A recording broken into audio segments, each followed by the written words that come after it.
Hello and welcome back to the Sleepyhead Geographer. Take a deep breath with me now. Let your shoulders drop. Release the tension from your day.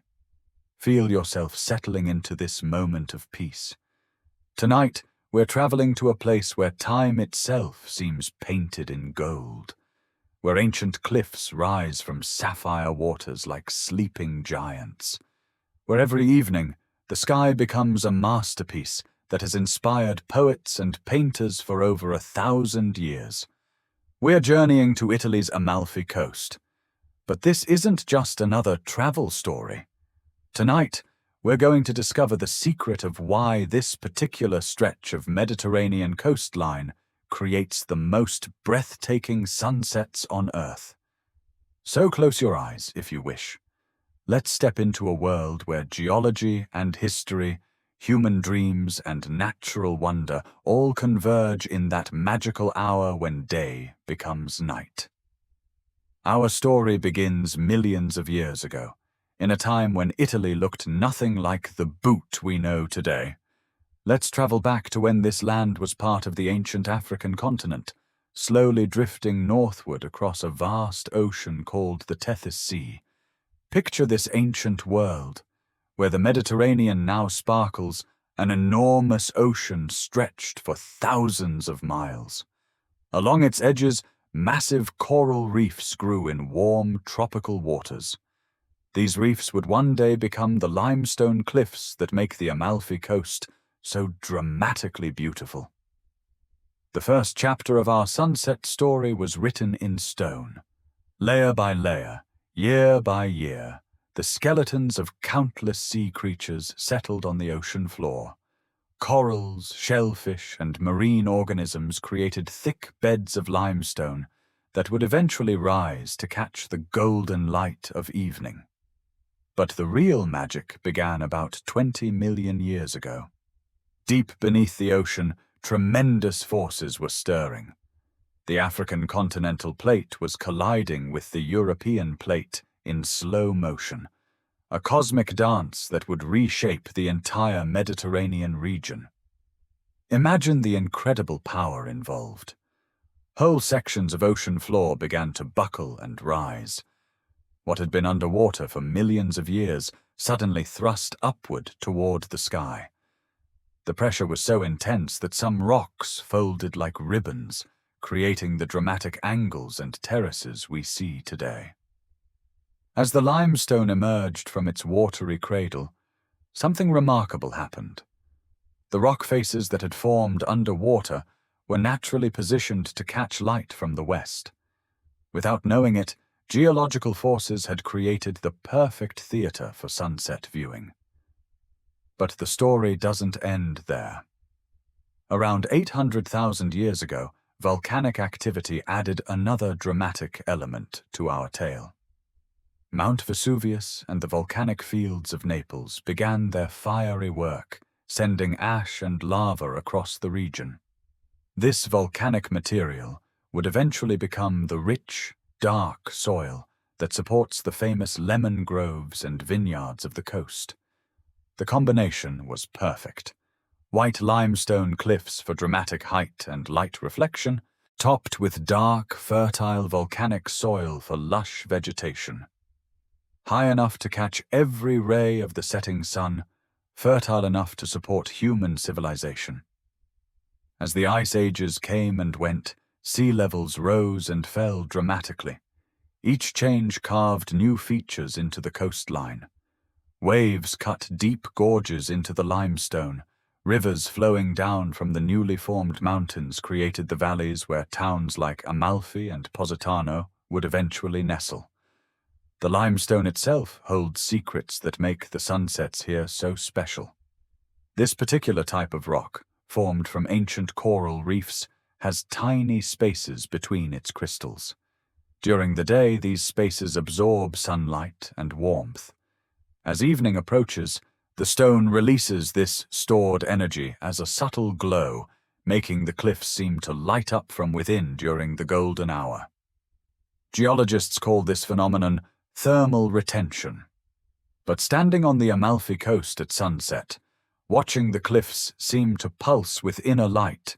It feels more like magic than science. The positioning of these cliffs is equally remarkable.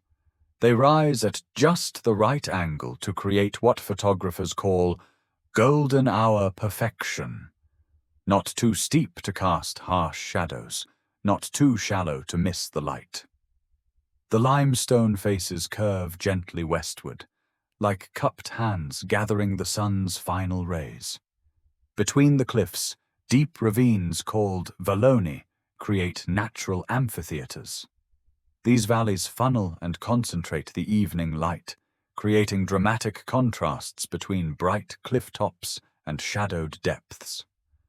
Ancient landslides and rockfalls created the natural terraces that would later be perfected by human hands for agriculture. Water played its part too. Underground springs, filtered through limestone over thousands of years, created the sweet, pure water sources that would allow human settlements to thrive in this vertical landscape. These springs often emerge halfway up the cliffs, their locations marked today by ancient stone fountains and gardens. The final touch came from the sea itself. The particular depth and clarity of water off the Amalfi coast creates perfect conditions for sunset reflection. The Mediterranean here plunges to over 1,000 feet deep just offshore, creating the intense blue color that contrasts so beautifully with golden light. Ocean currents flowing from the wider Mediterranean bring clear, nutrient-rich water that stays relatively calm in the evening hours. This creates the mirror-like surface that doubles every sunset, reflecting the sky's colors back toward the limestone cliffs. Even the orientation is perfect. The coast faces southwest, positioned to catch not just the setting sun, but also the long, slanted rays of late afternoon that photographers prize. The cliffs act like a giant natural reflector, bouncing golden light back and forth between sea and stone. As we stand here in our imagination, watching these ancient forces that shaped this coastline, we can almost see the stage being set for the human drama to come. The limestone cliffs rise like theater walls. The terraced ledges await their first gardens. The protected coves call out for harbors and homes. Nature spent millions of years creating the perfect setting for sunset. Now it was time for humans to discover what they had been given. The first humans to witness an Amalfi sunset were likely Neolithic peoples around 4000 BCE. But the first to truly understand what they were seeing were the Greeks, who arrived around 800 BCE and immediately recognized something special about this coastline. The Greeks were master sailors, navigators who read the sea and sky like a book. When they first rounded the headland we now call Punta Campanella and saw the limestone cliffs glowing in evening light, they knew they had found something extraordinary. They named the entire region Magna Graecia, Greater Greece. But this particular stretch of coast received a more poetic designation. They called it Amalphis, meaning to shine brightly. Even the name itself speaks to the light that would define this place forever. Greek colonists established small settlements along the coast, but they did something remarkable. Unlike other ancient peoples who chose coastal locations primarily for shelter or defense, the Greeks here oriented their buildings specifically to capture the evening light. Archaeological evidence from sites like Neapolis and Sorrentum shows buildings with large westward-facing windows, unusual for the time. These weren't just homes, they were sunset viewing platforms. The Greeks understood that watching the sun set over the sea was not just beautiful, but spiritually important. One of the most touching discoveries came from a Greek shrine near modern-day Positano. Carved into the limestone cliff face around 600 BCE, it features an altar positioned to catch the first rays of sunrise and the last rays of sunset. Ancient Greek text carved beside it translates to, "Here Apollo rests his golden chariot." The Greeks brought with them a sophisticated understanding of light and architecture. They developed the practice of heliolatry, sun worship, but made it specific to this coastline. Evening gatherings called symposiums were timed to begin as the sun touched the horizon. We know from pottery fragments found in ancient Greek settlements that these sunset gatherings were elaborate affairs. Wine mixed with honey was served in special cups designed to catch and reflect the golden light.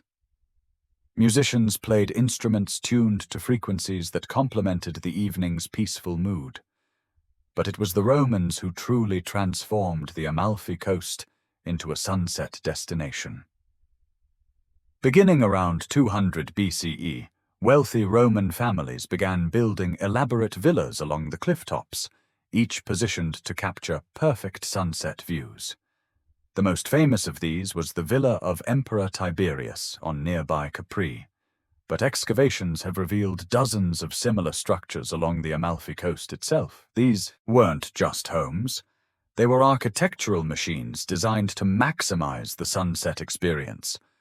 Roman engineers developed innovative techniques for building on the steep cliffs. They carved terraces directly into the limestone, creating flat spaces for villas and gardens hundreds of feet above the sea. Each terrace was angled to catch the maximum amount of evening light.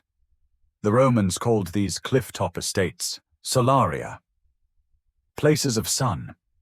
The owners competed to build the most spectacular sunset viewing platforms. Archaeological remains show elaborate marble terraces, reflecting pools positioned to double the sunset, and even mechanical devices that could rotate couches to follow the sun's path across the sky. One well-preserved Roman villa near Amalfi reveals the sophistication of their approach. The main dining room features windows that frame the exact spot where the sun sets during the summer solstice. Mirrors made of polished bronze were positioned to reflect the sunset light throughout the interior spaces. But perhaps most remarkably, the Romans developed the world's first sunset schedule. Inscriptions found at various villa sites show detailed calculations of when the sun would set throughout the year, allowing dinner parties and social gatherings to be timed perfectly to the golden hour. These weren't just wealthy people showing off. Roman writers like Pliny the Younger described sunset viewing as essential to physical and spiritual health. They believed the golden light had healing properties, and that watching the sun set over the sea could cure melancholy and restore vitality. The Romans also began the tradition of sunset meditation that continues today. They developed a practice called vespertine contemplation, evening reflection, that was considered as important as morning prayer. Many Roman philosophical texts were written during these sunset sessions on the Amalfi coast. Roman poets found endless inspiration in these golden hours. Virgil wrote parts of the Aeneid while watching sunsets from a villa near Sorrento. Horace described the Amalfi sunset as golden honey poured by the gods over sleeping giants of stone. The practical Romans also made sunset viewing accessible to more than just the wealthy. They carved viewing platforms directly into the cliff faces, creating public spaces where citizens could gather to watch the daily spectacle. Some of these ancient platforms are still visible today, worn smooth by centuries of use. Roman engineers even attempted to enhance the natural sunset display. They built white marble structures on key headlands, positioned to catch and reflect the evening light across the water. These light multipliers made the sunsets visible from much greater distances. But the Romans contributed more than architecture and poetry. They were the first to document the precise conditions that create the perfect Amalfi sunset. Roman naturalists noted that the best displays occurred when high-altitude clouds created sheets of gold, and when sea breezes cleared the air of haze. They identified the seasonal patterns too. Spring sunsets, they observed, featured the most dramatic colors because of pollen in the atmosphere. Summer sunsets lasted the longest because of the sun's high angle. Autumn sunsets were clearest because of settled weather patterns. Most importantly, the Romans established the cultural significance of sunset that would define the Amalfi Coast for millennia to come. They made it more than just a daily occurrence. They made it a celebration, a spiritual practice, and a work of art. As the Roman Empire declined, their cliff-top villas were abandoned. But the tradition they established lived on. The local people, many descended from Roman colonists, continued to gather at sunset. They maintained the viewing platforms, preserved the sunset orientation of buildings, and passed down the understanding that this daily display was something sacred. When medieval travelers began arriving centuries later, they found a coastline where the rhythm of life was still timed to the golden hour. The Roman legacy lived on in the stones themselves, in buildings that still perfectly framed the setting sun. The first watchers had established a tradition that would never die. As the Roman Empire faded into memory, a new chapter began in our sunset story. The year was 839 CE, and a small harbour town called Amalfi was about to transform itself into one of the most powerful maritime republics in the Mediterranean. But their success would be forever linked to the golden light that drew them home each evening. The people of Amalfi had learned something profound from their Roman predecessors. They understood that the perfect sunset viewing position of their town wasn't just beautiful, it was strategically valuable. Ships returning from long voyages could navigate by the golden cliffs, using them as a beacon visible from dozens of miles away. Amalfi's harbour faces directly west, positioned so that returning ships would sail straight toward the setting sun. As merchants and sailors approached home after months at sea, they would see their limestone cliffs glowing like a lighthouse in the evening light. The sight meant safety, success, and the warmth of home. The town's founders chose this location carefully. Unlike other coastal cities that prioritized protection from storms, Amalfi prioritized the sunset orientation. They built their harbour where ships could return in the golden hour, creating one of the most emotionally powerful homecomings in the medieval world. By the year 1000, Amalfi had grown into a maritime empire that rivaled Venice and Genoa. Their ships traded as far east as Constantinople and as far south as North Africa. But every voyage ended the same way, with the crew sailing home toward the golden cliffs as the sun set behind them. The merchants of Amalfi developed a tradition that became legendary throughout the Mediterranean. They called it Il Ritorno Dorato, the Golden Return. Ships would time their homecoming to arrive just as the sun was setting, creating a spectacular display as white-sailed vessels crossed the path of golden light on the water. This wasn't just for show. The Amalfi merchants understood that dramatic arrivals were good for business. When their ships appeared silhouetted against the sunset, laden with eastern silks and spices, the entire town would gather to watch. The golden hour became the town's marketplace, its social center, and its stage for displaying wealth and success. The most successful merchant families built their palaces along the cliff tops, positioned to overlook both the harbor and the sunset. These weren't just homes. They were viewing boxes for the daily theater of commerce and beauty. From their terraces, the wealthy could watch their ships return while enjoying the spectacular light show. One of the most remarkable figures from this golden age was Pantaleone di Mauro, an 11th century merchant prince who revolutionized maritime trade. But Pantaleone was also an artist of the sunset. He designed his ships with white sails that would glow like lanterns when backlit by the evening sun.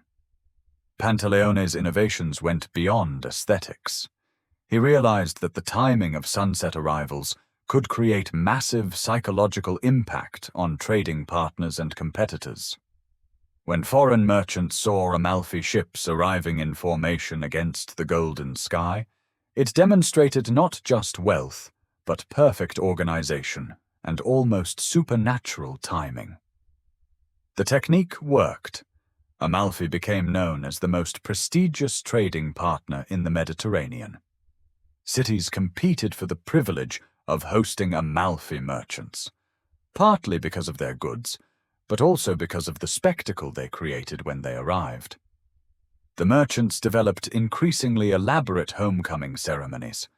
Ships would approach in precise formations, their white sails billowing against the golden light. Musicians on deck would play fanfares that echoed off the limestone cliffs. Colored banners would stream from the masts, creating ribbons of color against the sunset sky. But the most impressive innovation was the Golden Fleet tradition. On special occasions, dozens of Amalfi ships would coordinate their return for the same evening. As the sun began to set, a parade of vessels would appear on the horizon, their sails catching the light like a fleet of golden butterflies dancing across the sea. The sight was so spectacular that it became a pilgrimage destination. People traveled from across Europe just to witness an Amalfi sunset homecoming. Poets and artists competed to capture the scene in words and images, though most admitted that reality surpassed anything they could create. The wealth flowing through Amalfi allowed for unprecedented architectural projects, all oriented toward sunset viewing. The town's cathedral, begun in the 9th century, was positioned so that its bronze doors would reflect the setting sun back toward the harbor. The famous bell tower was designed to cast its shadow across the harbor entrance at precisely sunset, marking the end of the trading day. Even more impressive were the private palaces built by merchant families.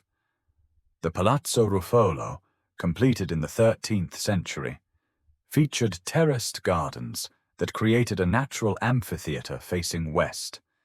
Every plant was chosen for how it would look in golden light: white roses that would glow like stars, olive trees whose silver leaves would shimmer in the evening breeze. The merchants also developed the world's first maritime code, specifically designed around sunset timing. The famous Tabula de Amalfi, written around 1050, included detailed regulations about when ships could enter and leave harbor based on the position of the sun. Sunset marked the end of official trading hours, but also the beginning of celebration. These sunset celebrations became legendary throughout the Mediterranean world. As ships returned with exotic goods, the entire town would gather in the harbor square. Musicians would play, dancers would perform, wine would flow freely. And all of this would happen as the sun set behind the ships, creating a backdrop of golden light that made every celebration feel magical. The success of Amalfi's sunset-timed commerce created a new social structure. Families who could afford cliff-top homes with sunset views became the aristocracy. The best sunset viewing locations were passed down through generations like crown jewels. Marriage alliances were often based as much on combining sunset viewing properties as on combining business interests. But perhaps the most lasting legacy of the Amalfi Maritime Republic was cultural. They established the idea that commerce and beauty could enhance each other. Their sunset homecomings proved that business could be artistry, and that the daily rhythm of trade could be choreographed like a dance. The merchants also commissioned artists to document their sunset arrivals. Illuminated manuscripts from the period show detailed illustrations of golden ships against golden skies. These images spread throughout European courts, making the Amalfi sunset famous from England to Sicily. Religious art was influenced too. Local churches commissioned paintings and mosaics that incorporated the golden light of Amalfi sunsets into biblical scenes. Angels appeared backlit by familiar golden rays. The gates of paradise were depicted with the same golden glow that illuminated the harbor each evening. This tradition of combining daily work with natural beauty would inspire the agricultural innovations that created the terraced landscape we know today. The merchants of Amalfi had proven that timing human activity to natural rhythms could create both prosperity and wonder. But even as their maritime empire eventually declined, the sunset tradition they established lived on. The idea that returning home should be timed to the golden hour, that work and beauty should dance together, that the end of each day should be a celebration. These concepts became part of the Amalfi Coast's cultural DNA. Today, when we watch fishing boats return to Amalfi Harbor at sunset, or see pleasure yachts positioned to catch the evening light, we're witnessing the continuation of a tradition that began over 1,000 years ago. The ships of gold may now be made of different materials, but they still sail toward the same golden light. As Amalfi's maritime power began to wane in the 13th century, the people of this golden coast discovered a new way to capture the light they loved so much. They would grow it. The story begins with a single lemon tree, brought back by an Amalfi merchant from his travels in Asia around 1200. He planted it on a terrace behind his cliff-top home, choosing the spot carefully to catch the maximum amount of sunlight from dawn to dusk. What he didn't expect was how the evening light would transform his simple citrus tree into something magical.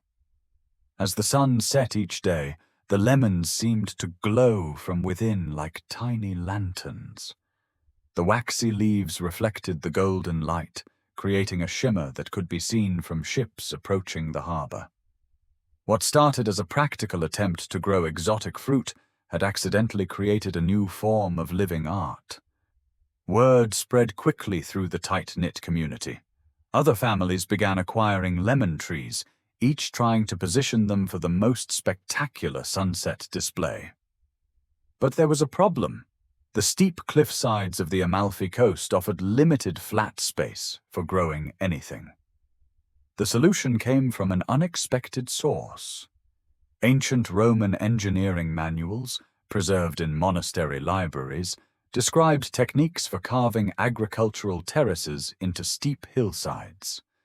The people of Amalfi adapted these methods, but with their own special twist. Instead of simply creating flat, growing spaces, they angled each terrace to catch the maximum amount of evening light. The work was backbreaking. Families would spend generations carving a single hillside into terraces. Every stone had to be fitted perfectly, without mortar, so that water could drain properly while soil stayed in place. The walls, called masserine, were masterpieces of dry stone engineering that still stand today after 800 years. But the most remarkable aspect wasn't the engineering, it was the planning. Each terrace was positioned at precisely the right angle to catch the setting sun. The farmers understood that citrus trees need morning sun to bloom and evening sun to sweeten their fruit. They created an agricultural system based entirely on maximizing exposure to golden light.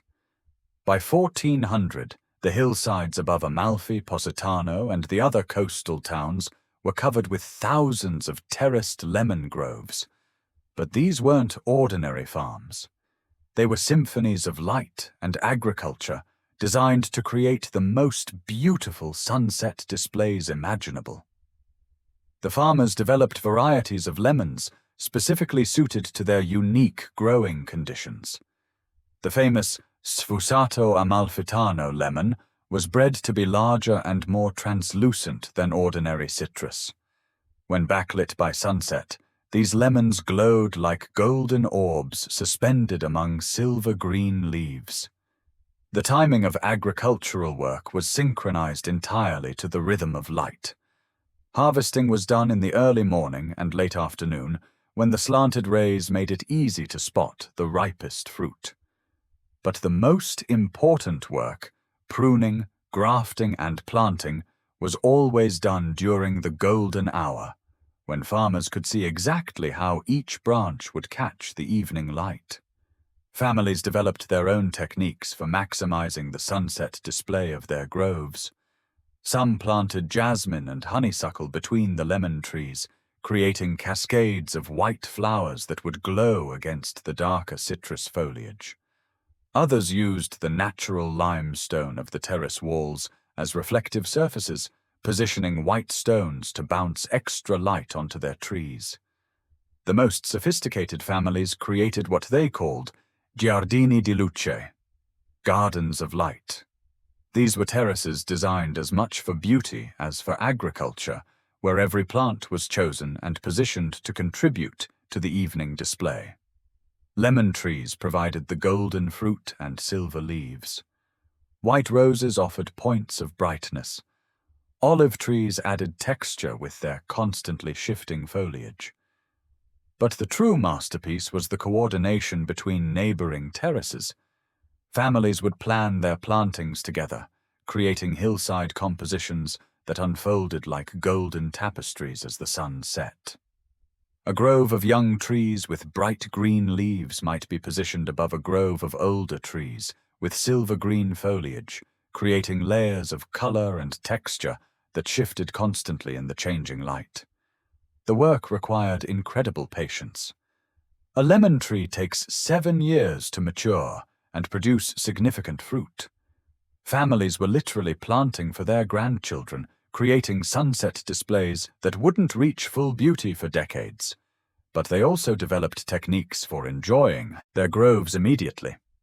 Young lemon trees were often intercropped with annual flowers, sunflowers, marigolds, and zinnias, that would bloom in their first season and provide immediate color for sunset viewing. These temporary displays kept families motivated during the long years of waiting for their citrus trees to mature. The economic benefits were substantial. Amalfi lemons became famous throughout Europe for their size, fragrance, and unique flavor. But the farmers discovered that presentation was almost as important as quality. Lemons harvested at sunset, when their skins glowed with golden light, sold for premium prices because they looked so beautiful in market displays. This led to the development of sunset harvesting as a marketing technique. Farmers would invite potential buyers to their groves during the golden hour, knowing that the magical atmosphere would make their fruit irresistible. Many business deals were closed not in offices, but on terraces overlooking the sea as the sun set behind glowing lemon trees. The cultural impact was even greater than the economic success. The lemon terraces created a new rhythm of life on the Amalfi coast. Families would gather on their terraces each evening, not just to check on their crops, but to enjoy the daily light show they had created. Children grew up thinking it was normal for agriculture to be beautiful. Marriage proposals often took place in lemon groves during sunset. The combination of natural beauty, family heritage represented by the terraces, and the golden light created the most romantic settings imaginable. Many Amalfi families have traditions of engagement photos taken in the same grove where the couple's ancestors were married generations before. The terraces also became gathering places for extended families. Sunday evening meals were often held outdoors among the lemon trees, timed to end just as the sun set over the sea. These scene dorate, golden dinners became central to Amalfi social life, combining the practical business of family meetings with the pleasure of sunset viewing. Artists and writers began visiting specifically to experience the lemon grove sunsets. The combination of agricultural productivity and natural beauty inspired a new genre of pastoral poetry. Painters competed to capture the exact color of lemons, backlit by golden rays, though most admitted that their pigments couldn't match the luminosity of the real thing. The most remarkable development was the emergence of lemon light festivals. Several times each year, families would coordinate the lighting of oil lamps among their lemon trees, creating artificial golden hour displays that extended long into the night. These festivals became pilgrimages for travelers from across Europe who wanted to experience the magical combination of citrus fragrance and golden light. Even the architecture of houses began to change in response to the lemon terraces. New buildings were designed with large terraces and windows positioned to frame views of the illuminated groves. The most expensive homes were those that looked out over multiple levels of lemon terraces, creating the effect of looking down through layers of golden light toward the sea. The success of lemon cultivation inspired experimentation with other crops. Farmers began growing white grapes that would glow like pearls in evening light. They planted olive trees with particularly silver leaves that would shimmer in the golden hour. Some even grew flowers specifically for their sunset appearance, white morning glories that would close just as the sun set, creating a daily show of movement and color. But lemons remained the signature crop, the golden fruit that defined the Amalfi Coast's relationship with light. Visitors would time their travels to coincide with harvest season, when thousands of glowing orbs hung from silver-leafed trees against the backdrop of limestone cliffs and sapphire sea. The lemon light had proven that human activity and natural beauty could enhance each other. This lesson would inspire the architectural marvels that make the Amalfi Coast one of the most beautiful places on Earth. The success of the lemon terraces inspired a revolution in building. If farmers could create beauty while growing food, the master builders of the Amalfi Coast reasoned, architecture should be even more spectacular. They set out to create towns that would glow like jewels in the evening light. The challenge was enormous. How do you build a town on cliffs so steep that they seem to rise straight from the sea? How do you create homes and public buildings that enhance rather than block the famous sunset views? The builders of the 14th and 15th centuries developed techniques that were part engineering marvel, part artistic vision.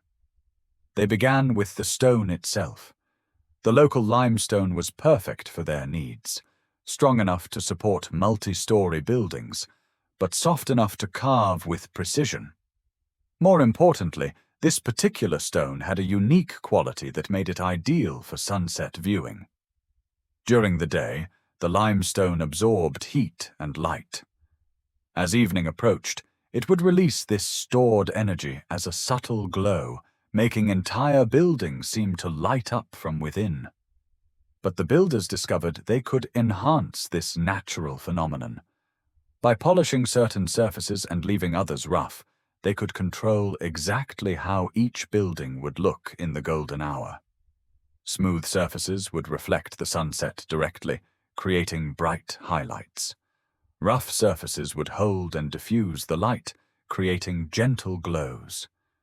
The most innovative technique was what they called pietra dorata, golden stone.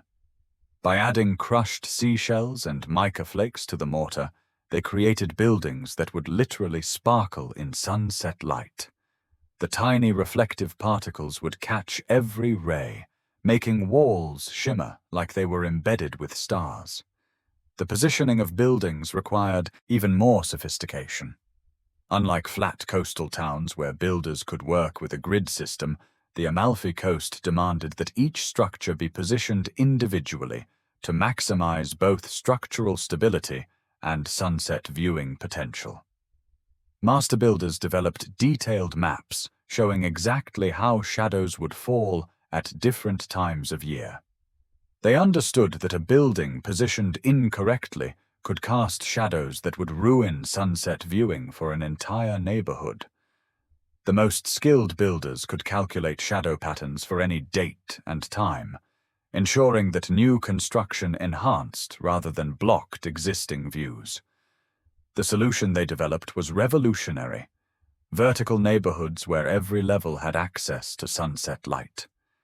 Instead of building out from the coast, they built up the cliffs, creating cascading communities where each level of homes stepped back from the one below, ensuring that every family could watch the sun set over the sea.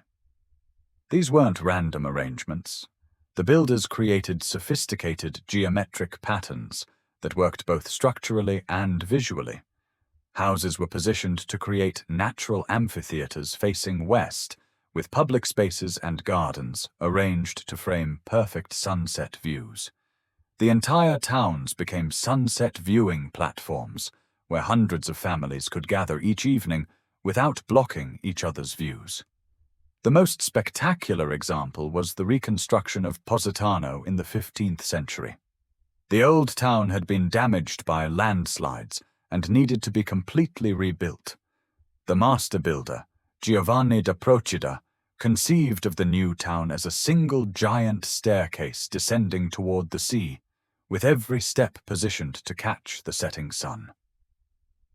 Giovanni's innovation was to make each level of houses slightly different in height and setback, creating a rhythmic pattern that would look beautiful from any angle. During sunset, the stepped roof lines would create a cascade of golden light flowing down the cliff face like a waterfall made of stone and sunshine. But the real genius was in the details. Giovanni positioned windows, doors, and balconies to frame specific views. He understood that people don't just want to see the sunset, they want to feel surrounded by it. So he created homes where the golden light would flood in from multiple directions, making residents feel like they were living inside the sunset itself. The public buildings required even more sophisticated planning. Churches, in particular, needed to serve both spiritual and community functions while contributing to the overall sunset display. The solution was to create religious buildings that would become parts of the light show themselves. The Cathedral of Amalfi, renovated during this period, features a facade that was specifically designed to catch and reflect sunset light. The famous bronze doors, created by artisans in Constantinople, were positioned to act like giant mirrors during the golden hour. When the sun set behind the cathedral, the doors would glow like golden gates visible from ships miles out at sea. The bell tower was even more ingenious. Its height and position were calculated so that its shadow would sweep across the harbor entrance at exactly sunset each day, marking the end of the working day and the beginning of evening social time. The bells themselves were tuned to harmonize with the natural acoustics of the limestone cliffs, creating evening concerts that echoed perfectly across the water. Smaller churches throughout the coastal towns followed similar principles. Each was positioned to contribute to the overall sunset experience of the community. Some were built to frame views of the sunset through their doorways. Others were positioned so their white walls would glow like beacons during the golden hour, helping to guide boats safely to harbor. Private palaces became increasingly elaborate as wealthy families competed to create the most spectacular sunset viewing experiences. The most famous is the Villa Ruffolo in Ravello, built by one of the coast's most successful merchant families in the 13th century, and expanded over the following centuries. The Villa Ruffolo was designed as a sunset palace, with every room, terrace, and garden positioned to maximize the evening light experience. The main hall features windows positioned to frame the exact spot where the sun sets during the summer solstice. The gardens were terraced to create multiple levels of sunset viewing, each offering a different perspective on the daily light show. But perhaps the most remarkable feature was the villa's reflecting pools. These were positioned and angled to catch the sunset light and reflect it back toward the building, effectively doubling the amount of golden light illuminating the architecture. During the golden hour, the entire villa would seem to float in a sea of liquid light. The techniques developed for these grand projects were adapted for ordinary homes as well. Even modest houses began featuring sunset rooms, chambers positioned to catch the last rays of evening light. These became the social centers of homes, where families would gather each evening to watch the day's end. Balconies became architectural features designed specifically for sunset viewing. They were positioned at precisely the right height and angle to frame perfect views while providing comfortable seating for evening relaxation. The most elaborate balconies featured built-in benches and planters arranged to create intimate sunset viewing theaters for individual families. The builders also developed innovative techniques for maximizing interior light during the golden hour. They created systems of mirrors and polished surfaces that could channel sunset light deep into buildings, bringing the golden glow into rooms that didn't have direct west-facing windows. One particularly clever innovation was the use of water features to multiply sunset light. Fountains and pools were positioned in courtyards to catch and reflect the evening light, creating dancing patterns of gold that would play across interior walls. These water walls turned ordinary rooms into chambers of liquid light during the golden hour. The master builders understood that architecture wasn't just about creating shelter, it was about creating experiences. They designed buildings that would make ordinary people feel like they were living in palaces of light. Even the humblest homes featured some element designed to capture or reflect the sunset. Rooftops became particularly important as sunset viewing platforms. The builders developed techniques for creating flat roof terraces even on steep slopes, giving every family access to unobstructed sunset views. These rooftop terraces became the outdoor living rooms of Amalfi Coast families, furnished with comfortable seating and often featuring small gardens that would glow in the evening light. The most innovative builders began creating sunset streets, pathways specifically designed for evening strolls that would offer constantly changing views of the golden hour display. These weren't random walkways, but carefully planned routes that would take walkers past the most beautiful architectural features and viewing points at the perfect pace to match the sun's descent. The famous Via dei Mulini in Amalfi is one such street, carved into the cliff face to provide a gradual ascent that perfectly times a walker's journey to the 30-minute golden hour. Each turn reveals a new framed view of the sunset, and the street's width was calculated to ensure that the limestone walls would glow with reflected light during the evening hours. Even practical structures like mills and workshops were designed with sunset viewing in mind. The ancient paper mills of Amalfi, which produced some of Europe's finest paper during the medieval period, featured large windows positioned to provide natural light for detailed work during the day, and beautiful sunset views for workers in the evening. The builders understood that beauty and function could enhance each other. A mill worker who ended each day watching a spectacular sunset would be happier and more productive. A merchant whose warehouse framed perfect views of golden light would attract more customers. Architecture wasn't just about shelter, it was about creating joy. By the 16th century, the building techniques developed on the Amalfi coast had influenced architecture throughout southern Italy and beyond. Visitors would come specifically to study how entire communities could be designed around sunset viewing, taking these ideas back to their own cities and towns. But the true measure of success wasn't in the grand palaces or famous churches. It was in the ordinary homes where ordinary families gathered each evening on their terraces and balconies, surrounded by architecture that made them feel like nobility, watching sunsets that reminded them daily that they lived in one of the most beautiful places on earth. The stone dreams of the medieval builders had become reality. They had created towns that were themselves works of art, communities where every sunset was framed by human creativity and enhanced by architectural genius. The limestone cliffs that geology had positioned perfectly for sunset viewing now supported human settlements that were equally perfect for experiencing the daily miracle of golden light. By the Renaissance, word of the Amalfi Coast's extraordinary sunsets had spread throughout European artistic circles.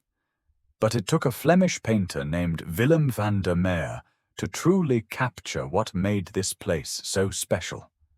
Arriving in 1543 with nothing but his brushes and an insatiable hunger to paint light, Willem would revolutionize not only his own art, but the entire way Europe thought about landscape painting. Willem had come to Italy following the traditional path of Northern European artists seeking to study classical antiquity. But when his ship rounded the peninsula and he saw his first Amalfi sunset, he forgot completely about Roman ruins and Renaissance masters.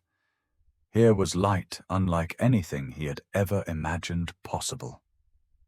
That first evening, Willem stood on the harbour of Amalfi watching the sun set behind a returning fishing fleet. The limestone cliffs glowed with inner fire. The lemon terraces sparkled like scattered gold coins. The white sails of the boats seemed to puncture and hold the golden light like silk banners. Most remarkably, the colours kept changing. From pale yellow to deep gold to burning orange to soft rose, in a display that lasted for over an hour. Willem tried to paint what he saw, but his Northern European techniques failed him completely.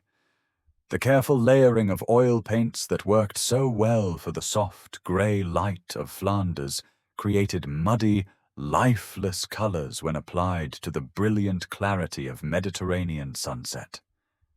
He would need to invent entirely new methods to capture this light. His breakthrough came from an unexpected source, the local house painters. Willem noticed that Amalfi builders used a technique of mixing crushed seashells and mica flakes into their paint to make walls sparkle in the sunset light. Willem began experimenting with these materials in his artistic pigments, creating colors that would literally glow when light hit them. But technique was only part of the solution. Willem realized that painting Amalfi sunsets required understanding the unique atmospheric conditions that created them. He began making detailed observations, noting how the position of high-altitude clouds affected the color display, how the angle of the limestone cliffs influenced the reflection patterns, how the depth of the offshore waters contributed to the intensity of the blue-gold contrast. Willem's notebooks from this period read like a combination of artistic journal and scientific treatise. He documented how sea breezes cleared atmospheric haze just before sunset, creating the crystal clarity that made colors so vivid. He noted how the thermal currents rising from sun-warmed limestone created the shimmering effects that made the cliffs seem to pulse with life. Most importantly, Willem discovered that Amalfi sunsets weren't just about color, they were about time. Unlike Northern European sunsets that faded quickly, the Mediterranean golden hour unfolded in distinct phases, each with its own character and emotional impact. Willem learned to paint not just the appearance of sunset, but its entire temporal rhythm. His first successful Amalfi sunset painting, completed in 1545, caused a sensation when it was eventually shipped back to Flanders. Art collectors had never seen colors so vivid or light so convincing.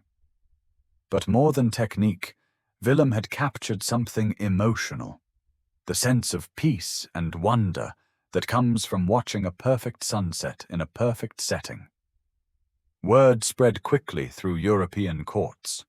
Wealthy collectors began commissioning sunset paintings specifically from the Amalfi coast. But Willem understood that these couldn't be painted in studios. They had to be created during the actual golden hour, with the artist working rapidly to capture each phase of the light display as it unfolded. This led to the development of plein-air sunset painting, working outdoors during the actual golden hour.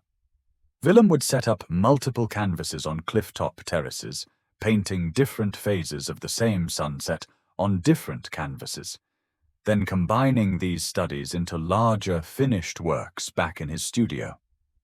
The technique attracted other artists to the Amalfi coast. By 1560, there was a small colony of painters from across Europe who gathered each evening on the best sunset viewing terraces, their easels arranged like an outdoor academy of light.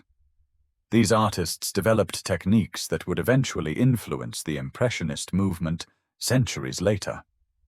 But Willem's greatest innovation was understanding that Amalfi sunsets were as much about architecture as about natural light. His paintings showed how the human-built environment enhanced rather than competed with natural beauty. His canvases featured the glowing limestone buildings, the terraced lemon groves, and the carefully positioned towns as integral parts of the sunset experience. This was revolutionary thinking for the time.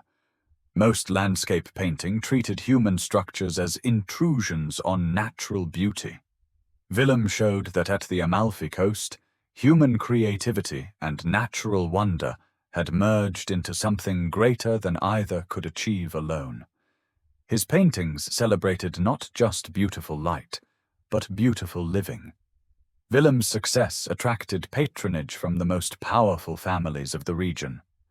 The Ruffalo family commissioned him to create a series of paintings showing their villa at different times of year during the golden hour. These works, painted over several years, documented not just the changing seasons, but the changing moods that sunset light could create in the same location. The paintings revealed another aspect of Amalfi, coast sunsets that had never been properly appreciated, their incredible variety. No two evenings were exactly alike. Spring sunsets featured soft pastels enhanced by flowering trees. Summer sunsets blazed with intense golds and oranges. Autumn sunsets glowed with warm roses and purples. Winter sunsets offered crystal clarity that made every detail sharp and brilliant. Willem began teaching local artists his techniques, creating the first formal school of sunset painting. His students learned not just how to mix colors and apply paint, but how to read the atmospheric conditions that predicted spectacular displays. They could forecast whether an evening would offer dramatic clouds or clear skies, intense colors or subtle pastels. The most talented of these local artists was Maria Constanza, daughter of a successful Amalfi merchant family. Maria had grown up watching sunsets from her family's cliff-top terrace, but Willem taught her to see what she had been looking at all her life with completely new eyes. Under his guidance, Maria developed into one of the most sensitive painters of light in all of Europe. Maria's paintings focused on the human experience of sunset, rather than just its visual appearance. She painted families gathered on their terraces for evening meals, children playing in gardens that glowed with golden light, fishermen returning to harbors that seemed painted with liquid gold. Her work showed sunset not as a natural phenomenon to be observed, but as a daily celebration to be lived. The artistic community attracted writers as well as painters. Poets came to experience the legendary golden hour and find inspiration for their verses. The most famous was Giovanni Pontano, who spent 3 months on the Amalfi coast in 1572 and wrote what many consider the greatest sunset poetry in Italian literature. Pontano's verses captured not just the visual beauty of Amalfi sunsets, but their emotional and spiritual impact. He wrote about how watching the daily display of light created a sense of gratitude and peace that he had never experienced elsewhere. His poems described sunset not as the end of day, but as a daily revelation of the divine beauty hidden within ordinary time. The combination of visual and literary arts created a new cultural phenomenon. The Amalfi Coast, as Europe's first artist colony, specifically dedicated to sunset appreciation. Artists would arrive in spring and stay through autumn, timing their entire creative output to the rhythm of the golden hour. These artistic communities developed their own traditions and rituals. Evening gatherings would combine artistic critique with sunset viewing. Artists would share techniques while watching the light they all sought to capture. Competition was friendly but intense. Everyone wanted to create the definitive painting of an Amalfi sunset. The economic impact on local communities was significant. Families began renting rooms to artists, providing them with sunset-facing terraces and studios. Local merchants developed new trades, selling specialized canvases and pigments, creating easels designed for cliff-top painting. Even breeding horses trained to carry art supplies up steep mountain paths. But perhaps the most important impact was cultural. The presence of so many artists celebrating the beauty of daily life elevated the consciousness of local residents. People began to appreciate their own surroundings with fresh eyes, seeing their familiar landscape through the perspective of artists who had traveled across Europe to paint it. Children growing up during this period were surrounded by creativity and beauty as normal parts of daily life. They learned that their home was not just functional, but inspiring, not just comfortable, but magnificent. This raised a generation that understood instinctively that beauty and practical life could enhance each other. The artistic legacy extended far beyond painting and poetry. Local craftspeople began incorporating sunset motifs into their work. Pottery glazed to glow like golden hour light. Textiles dyed in sunset colors. Jewelry that captured the sparkle of evening light on water. The entire material culture of the region was influenced by the artistic celebration of sunset. Music was transformed as well. Composers began writing pieces specifically designed to be performed during the golden hour, with instruments and harmonies chosen to complement rather than compete with the natural sound environment of evening on the coast. These sunset serenades became popular throughout Europe, though everyone agreed they were never as beautiful as when performed in their original setting. The Renaissance artists had discovered something profound about the Amalfi Coast. This was more than just a beautiful location. It was a place where human creativity and natural wonder inspired each other. The painted skies they created on canvas were responses to real skies that seemed painted by a divine artist. Their work celebrated not just beautiful light, but beautiful living in harmony with that light. While Renaissance artists painted the beauty of Amalfi sunsets, the fishing families who had lived on these coasts for generations were creating their own form of art, a way of life so perfectly timed to natural rhythms that work itself became a celebration of light and sea. The day began before dawn for Giuseppe Esposito and his crew.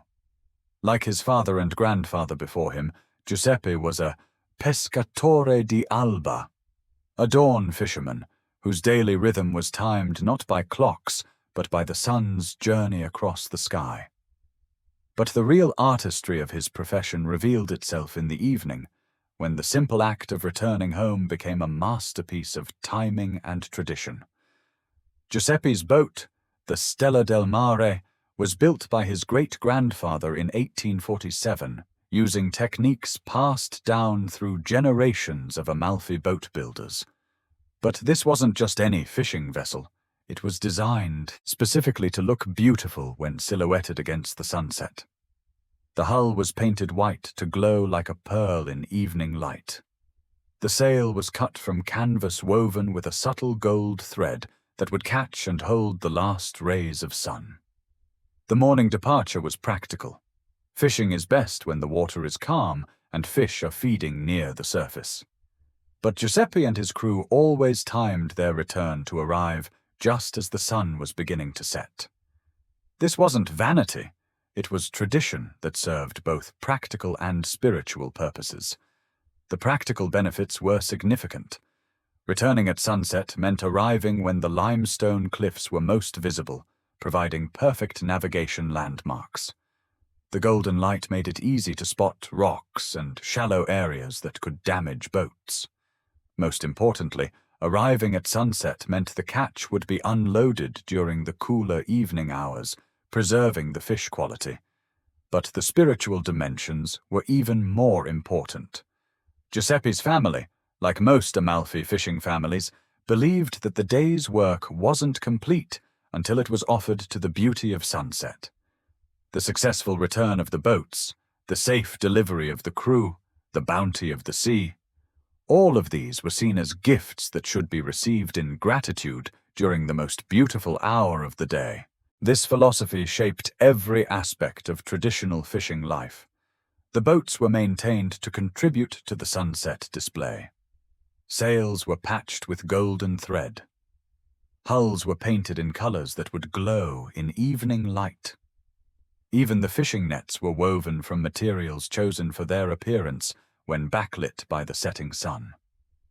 The coordination between boats was equally artistic.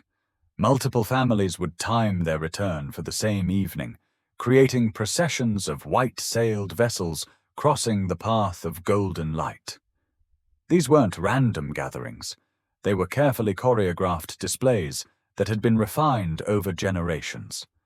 The most spectacular was the Ritorno della Domenica, the Sunday return. On Sunday evenings, all the fishing boats in the area would coordinate their homecoming, creating fleets of dozens of vessels arriving simultaneously as the sun set. The sight was so beautiful that people would travel from inland towns just to witness it. Giuseppe's crew had perfected their role in these sunset processions. They knew exactly where to position their boat to complement the others, how to adjust their sail to catch the maximum light, when to signal with horns that would echo musically off the limestone cliffs. Each boat was like an instrument in an orchestra of light and sound. The arrival ceremony itself was an art form. As the boats approached harbor, families would gather on the docks and cliff-top terraces to welcome them home. Children would wave colored scarves that would flutter like butterflies against the golden sky. Women would sing traditional songs that harmonized with the sound of waves against stone. But the most beautiful moment came as each boat entered the harbor. The fishermen would stand and raise their oars in salute, creating silhouettes of celebration against the sunset. The timing had to be perfect, too early, and the light would be too bright, too late, and the silhouette effect would be lost. Giuseppe's wife, Maria, had been part of these sunset welcomes since childhood. She remembered her grandmother teaching her the traditional songs, explaining how each melody was designed to complement the natural acoustics of the harbor at sunset. The women's voices would blend with the sound of water lapping against stone, creating harmonies that seemed to emerge from the landscape itself. The unloading of the catch was choreographed with equal care. Fish would be sorted and displayed on tables positioned to catch the last rays of sunlight. The silver scales of fresh fish would flash like mirrors, creating tiny points of light that danced across the harbor walls. Even this practical work became part of the evening's beauty. Children learned the traditions from earliest childhood. Giuseppe's son Marco, now 12, had been joining the sunset returns since he was old enough to sit safely in the boat. He understood instinctively that fishing wasn't just about catching fish, it was about participating in a daily celebration that connected his family to the sea, the sky, and generations of ancestors. Marco was learning skills that went far beyond navigation and net mending. He was learning to read the light, to predict from morning conditions whether the evening return would feature dramatic clouds or clear skies. He was learning the songs that would be appropriate for different types of sunsets, the boat positions that would create the most beautiful fleet formations. Most importantly, Marco was learning that work and beauty weren't separate things.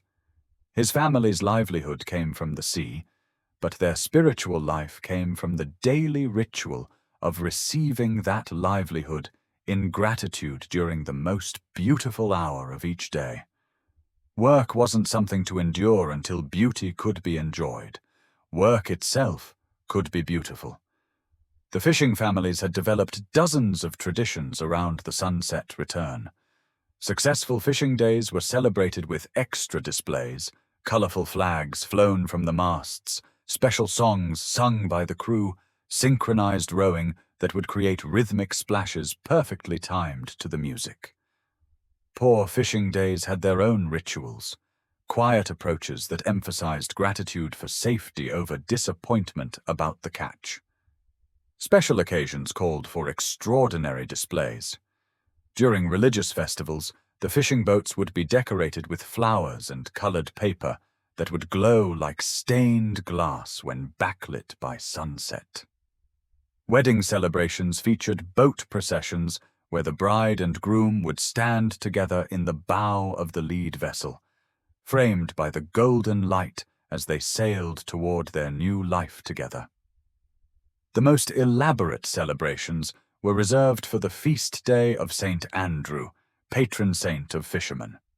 On this evening, every fishing family would coordinate the most spectacular sunset return of the year. Boats would approach in perfect formation, their crews singing ancient hymns that echoed across the water. Fireworks would be launched just as the sun touched the horizon, creating artificial stars in the golden sky. But even ordinary evenings had their magic. Giuseppe's favorite memories were of quiet sunset returns when only his family boat was on the water. On these evenings, the entire display of light and beauty was created just for them. The limestone cliffs would glow for their eyes alone. The golden path across the water would lead directly to their bow. These solitary returns taught profound lessons about the relationship between human work and natural beauty. Giuseppe understood that the sunset didn't need his boat to be beautiful, but his presence made him part of the beauty. His white sail added one more element of grace to the evening display. His grateful participation in the daily miracle made him a co-creator of the wonder he witnessed. The economic and social structure of fishing life was built around these sunset traditions. Fish markets were timed to the evening returns. Families would gather for dinner only after the boats had safely arrived. Social visiting happened on the harbor during the sunset arrivals, when the entire community would naturally gather to welcome the fishermen home. Young people courted during these evening gatherings, finding romance enhanced by the golden light and the poetry of working boats returning safely to harbor. Many marriages began with conversations during sunset arrivals, and many continued the tradition by raising their own children to participate in the daily celebrations. The fishing families understood something that the artists and wealthy visitors sometimes missed. The Amalfi coast wasn't just a place to observe beauty, it was a place to live beautifully. Their daily work rhythm, synchronized to the sun's journey across the sky, turned ordinary life into an ongoing celebration of the connection between human community and natural wonder. As modern life has changed traditional fishing practices, some of these customs have faded. But Giuseppe's grandson still takes his own boat out most mornings, still times his return to arrive as the sun sets. The Stella del Mare still approaches harbour with white sails glowing in the golden light, carrying forward a tradition that honours both the practical needs of fishing families and their spiritual connection to the beauty that surrounds them. The fisherman's gold wasn't just the money earned from their catch, it was the daily wealth of participating in one of the most beautiful sunset traditions ever created. Their working lives were themselves works of art, daily performances that celebrated the harmony possible between human community and natural wonder. As the human communities of the Amalfi coast developed their sunset traditions, they unknowingly became part of a much larger daily drama. The golden hour that inspired their art and timed their work was also the organizing principle for an entire ecosystem that had evolved in harmony with the dramatic rhythm of Mediterranean light. Dr. Elena Moretti, a marine biologist who has spent 30 years studying the Amalfi Coast ecosystem, describes the sunset hour as nature's grand finale, a daily performance where every species plays a precisely timed role in a symphony of life and light. The performance begins in the late afternoon as the angle of sunlight starts to change. Deep underwater, in the crystal-clear waters that drop to over 1,000 feet just offshore, microscopic organisms called dinoflagellates begin their daily migration toward the surface. These tiny creatures, invisible to the naked eye, are the foundation of the entire sunset ecosystem. Dinoflagellates are remarkable organisms that can photosynthesize like plants but move like animals. During the day, they remain in the deeper, cooler waters to avoid being damaged by intense sunlight. But as afternoon progresses and the light softens, they begin rising toward the surface, where they can feed on the golden rays without being harmed. By the time the sun is 2 hours from setting, billions of these microscopic creatures have risen to within 50 feet of the surface, creating an invisible layer of living light that transforms the optical properties of the water. The dinoflagellates don't just absorb sunlight, they concentrate and re-emit it, making the water itself seem to glow from within during the golden hour. This phenomenon creates the famous liquid gold appearance of Amalfi Coast waters at sunset. What visitors often assume is simply reflected light is actually bioluminescent organisms actively participating in the light display. The sea isn't just reflecting the sunset, it's creating part of it. The rising dinoflagellates attract the next performers in the daily drama. Small fish called anchovies begin gathering in massive schools to feed on the microscopic organisms. These schools, sometimes containing millions of individuals, create dark shadows beneath the surface that constantly shift and move, adding animation to the golden water. The anchovies' movements are perfectly synchronized to the rhythm of sunset. As the light begins to fade, they swim in increasingly tight formations, creating dense, dark patches that enhance the contrast between light and shadow on the water's surface. Their silvery sides flash occasionally in the slanted rays, adding sparkles of light to the display. Above the surface, seabirds have been waiting for this moment all day. Cormorants and shearwaters, which spent the midday hours resting on the limestone cliffs, begin their evening fishing flights just as the sun starts its descent toward the horizon. These birds have evolved to hunt during the golden hour when the angle of light makes it easiest to spot fish beneath the surface. But their hunting flights serve a dual purpose. The birds' dark silhouettes against the golden sky add movement and drama to the sunset display.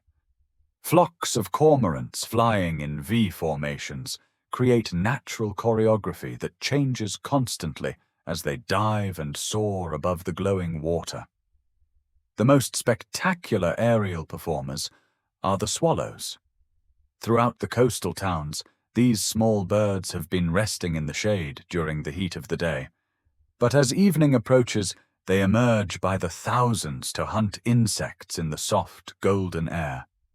Their flight patterns create living calligraphy against the sunset sky, with flocks swirling and diving in formations that seem almost supernatural. The swallow's hunting behavior is timed precisely to the insect activity that peaks during the golden hour.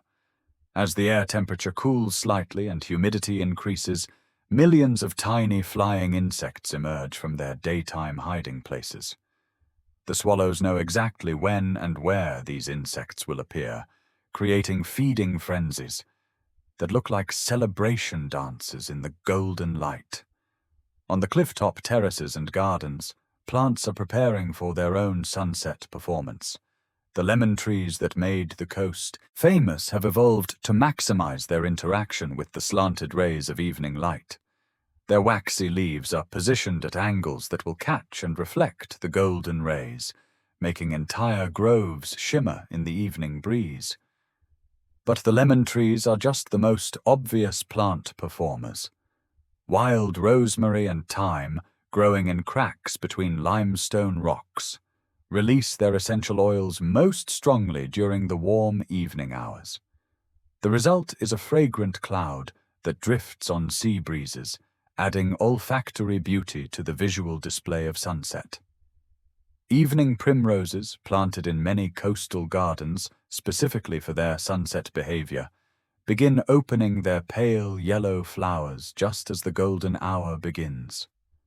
These flowers are designed by evolution to attract night-flying moths, but their timing creates the effect of stars beginning to twinkle among the garden plants as daylight fades. The wild fennel that grows abundantly on hillsides throughout the region has developed feathery foliage that catches the slanted evening light like natural fiber optics. Entire hillsides seem to glow with soft green light during the golden hour as thousands of fennel plants channel and diffuse the sunset rays. Even the limestone cliffs themselves are alive during sunset. The rock faces are covered with subtle communities of lichens and algae that respond to the changing light conditions. These organisms, barely visible during the day, begin photosynthesizing more intensively as the light softens, creating a subtle but real increase in the living glow of the stone. In hidden cracks and crevices throughout the cliffs, small reptiles emerge for their evening activities. Geckos and small lizards, which spent the hot day hiding in cool shadows, venture out during the golden hour to hunt insects and bask in the warm but gentle evening light. Their movement adds tiny points of animation to the seemingly solid rock faces. The most remarkable aspect of this ecosystem is how perfectly synchronized it is with human activity. The evening migration of dinoflagellates reaches its peak just as fishing boats return to harbor, creating the perfect conditions for the dramatic silhouettes that have defined Amalfi sunset traditions for centuries. The swallow-feeding flights intensify during the same hour when families gather on terraces for evening meals, creating natural dinner entertainment. The release of plant fragrances peaks when people are most likely to be outdoors enjoying the golden light. This synchronization isn't coincidental. It's the result of thousands of years of co-evolution between human communities and natural ecosystems. The traditional timing of human activities on the Amalfi coast developed in harmony with natural rhythms, creating a daily schedule that enhanced rather than disrupted the ecosystem's sunset performance. The fishing family's practice of returning at sunset actually supports the marine ecosystem. Their boat's movement through the water during the golden hour helps distribute nutrients and oxygen that support the dinoflagellate populations. The traditional timing of their activities fits perfectly with the feeding schedules of seabirds and marine life. Even the architectural traditions contribute to the ecosystem. The white limestone buildings reflect additional light onto terrace gardens, extending the effective photosynthesis period for plants. The traditional practice of watering gardens during the evening hours supports plant communities that might not survive with daytime watering alone. The success of the lemon terraces creates microclimate conditions that support dozens of species that wouldn't naturally occur at this elevation near the sea. The combination of reflected light from limestone walls, protection from salt spray, and regular irrigation creates environments where mountain plants can thrive within sight of the Mediterranean. Dr. Moretti's research has revealed that the Amalfi Coast ecosystem is remarkably resilient because of this integration between human and natural systems. The traditional practices that create beautiful sunsets also support biodiversity and ecological stability. The daily rhythm that brings human communities together to appreciate natural beauty also helps maintain the natural processes that create that beauty. Climate change is beginning to affect these delicate timings. Rising sea temperatures are altering the daily migration patterns of dinoflagellates. Changes in wind patterns are affecting the distribution of plant fragrances and the flight paths of seabirds. But the fundamental rhythms established over millennia continue to create the daily miracle of the Amalfi sunset ecosystem. The living light that makes Amalfi sunsets so spectacular isn't just reflected sunlight. It's the glow of billions of organisms actively participating in the daily celebration of the golden hour. From microscopic marine organisms to swooping seabirds, from flowering plants to aromatic herbs, the entire ecosystem is choreographed around the same daily rhythm that has inspired human communities for over 1,000 years. This integration between human culture and natural ecology makes the Amalfi Coast unique among the world's scenic destinations. Here, the daily appreciation of natural beauty isn't separate from natural processes. It's part of them. The sunset traditions that bring families together each evening also support the ecosystem that makes those sunsets possible. As we've seen throughout our journey, the Amalfi Coast's beauty isn't just the result of fortunate geology or favorable climate. It's the product of a 1,000-year collaboration between human creativity and natural processes, all timed to the daily rhythm of the sun's journey across the Mediterranean sky. And so we come to the end of our journey through time and light, following the golden thread that connects geology to culture, ancient dreams to modern wonder. As the sun sets one more time over the limestone cliffs of the Amalfi Coast, let's reflect on the extraordinary story we've discovered together. We began millions of years ago, when these cliffs were still sleeping beneath ancient seas. We watched as geological forces slowly lifted them toward the sky, positioning them at precisely the right angle to catch the western light. We saw how nature spent eons creating the perfect theater for sunset, carving amphitheaters in stone and filling them with crystal-clear water that would mirror the sky. But geology was only the first act. The real magic began when humans discovered what nature had prepared for them. The Greeks recognized the spiritual power of this place, orienting their temples to frame the daily miracle of sunset. The Romans made it fashionable, building elaborate villas designed as machines for experiencing golden light. Their legacy taught generations that beauty and daily life could enhance each other. The medieval merchants of Amalfi transformed this understanding into art and commerce, timing their homecomings to the golden hour and creating one of history's most beautiful traditions of maritime return. Their white-sailed ships crossing the path of sunset light became symbols of prosperity and homecoming that inspired imitation throughout the Mediterranean world. The farmers who carved terraced gardens into the steep hillsides, understood that agriculture itself could be a form of art. Their lemon groves weren't just productive, they were designed to glow like scattered gold in the evening light. Generation after generation refined their techniques, creating landscapes that were simultaneously practical and transcendently beautiful. The master builders who followed took these lessons to heart, creating architecture that enhanced rather than competed with natural beauty.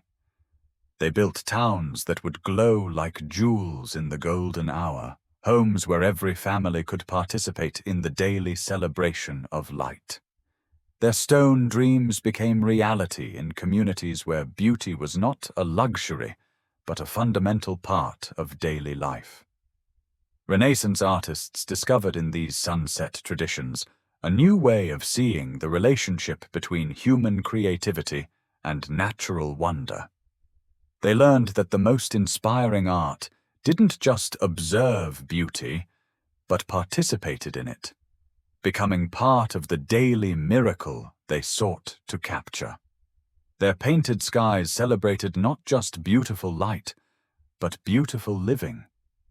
The fishing families, carrying forward traditions older than written history, showed us how work itself could become a form of worship. Their sunset returns weren't just practical necessities, but spiritual practices, daily rituals that honored both the bounty of the sea and the beauty of the sky that covered it. They understood that gratitude was best expressed not in words, but in the careful choreography of daily life, lived in harmony with natural rhythms. And finally, we discovered that this entire human story was itself part of a larger natural symphony.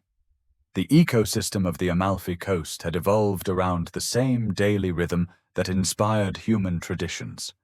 From microscopic marine organisms to soaring seabirds, from flowering plants to aromatic herbs, all of life participated in the golden hour celebration. What makes this story so remarkable is how it reveals the profound connections between seemingly separate realms: geology and culture, economics and spirituality, individual creativity and community tradition, all flowing together like the golden light that illuminated them. The Amalfi Coast became beautiful not through any single factor, but through the accumulated harmony of countless decisions made by countless generations, all guided by the daily gift of perfect light. But perhaps the most important lesson of our journey is what it teaches us about time itself. In our modern world, we often experience time as linear pressure, deadlines to meet, schedules to keep, goals to achieve. The Amalfi Coast offers a different model: circular time, daily renewal, the understanding that each sunset is both an ending and a beginning. The people who created the traditions we've explored understood that the most important moments weren't the dramatic peaks of achievement, but the quiet daily repetitions that accumulate into a life well lived. They found meaning not in conquering time, but in cooperating with it, not in fighting natural rhythms, but in dancing with them. This wisdom feels especially relevant as we face the challenges of our current moment. In a world increasingly disconnected from natural cycles, the Amalfi Coast reminds us that human well-being depends on remembering our place in the larger rhythms of earth and sky. In a culture obsessed with novelty, it shows us the profound satisfaction that comes from refining and perfecting traditions passed down through generations. The sunset traditions of the Amalfi Coast also teach us about beauty as a necessity rather than a luxury. The people who built these communities understood instinctively what modern research confirms: that daily exposure to natural beauty is essential for human mental and physical health. They created ways of life that made such exposure not occasional treats, but inevitable parts of ordinary days. Their example suggests that the deepest solution to many modern problems might not be technological innovation, but cultural wisdom, learning again how to organize human communities in harmony with the natural world. The Amalfi Coast shows us what's possible when generations of human creativity are devoted not to conquering nature, but to enhancing it. As you drift toward sleep tonight, imagine yourself on one of those ancient limestone terraces, surrounded by the soft fragrance of lemon blossoms and the gentle sound of waves against stone. Feel the warm golden light on your face as the sun descends toward the horizon, painting the sky in shades of honey and rose. Picture the white sails of returning boats crossing the path of light on the water. Hear the distant sound of church bells marking the end of another day, their bronze voices echoing off the cliffs that have witnessed 1,000 years of such endings. Sense the peace that comes from being part of something larger than yourself. A community, a tradition, a daily celebration of beauty that connects you to all who have watched the sun set over these waters. Feel your breathing slow as the light softens, your thoughts becoming as gentle as the evening breeze that carries the scent of rosemary and thyme down from the hillside gardens. Let yourself settle into the rhythm that has guided life on this coast for centuries, the patient understanding that each day is complete when it ends in gratitude for beauty shared with others. The golden light fades slowly, as it always has, as it always will. The limestone cliffs release their stored warmth back to the night sky. Lemon trees settle into silvery stillness. The sea becomes a mirror for stars that begin to appear one by one in the darkening sky. But the beauty doesn't end with the sun's disappearance. It transforms, becoming memory and promise, gratitude for the day just past, and anticipation for the day to come. Tomorrow, the sun will rise again over the mountains behind the coast. Tomorrow, the golden light will return to dance on water and stone. Tomorrow, the daily miracle will unfold once more for all who have eyes to see and hearts to appreciate. This is the final gift of the Amalfi sunset, the understanding that beauty is not rare and precious because it's fleeting, but precious and eternal because it returns.